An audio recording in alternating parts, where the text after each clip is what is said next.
திருச்செந்தூரில் வைகாசி விசாகத்துக்கு அடுத்த நாள் 2 நாட்களாக கடுமையான வாகன நெருக்கடி தொடர்ந்து கொண்டே இருக்கிறது. பல கிலோமீட்டர் வரை 4 சாலைகளிலும் வாகனங்கள். பக்தர்கள் எங்கே வாகனத்தில் ஏறி செல்வது என்று தெரியாமல் அங்கங்கே பக்தர்கள் தவித்து வருகின்றனர். அரசு நிர்வாகம் சரியான முறையான செயல்பாடு இல்லாததால் பக்தர்கள் பல மணி நேரம் தெருவெங்கும் ஒவ்வொரு பகுதியாக எங்கே பேருந்துகள் வரும் என்று அலைந்த வண்ணம் உள்ளனர். மாவட்ட நிர்வாகம் போதுமான வசதிகளை பயணிகளுக்கும் பக்தர்களுக்கும் செய்து கொடுக்கவில்லை.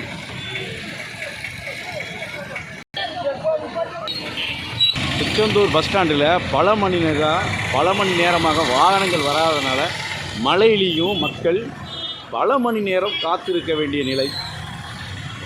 எந்த ஊர் செல்வது, எந்த பஸ் எங்கே வருவது கூட என்பது தெரியாமல் மக்கள் அலைக்கழிக்கப்பட்டு வருகின்றனர். திருச்செந்தூரில்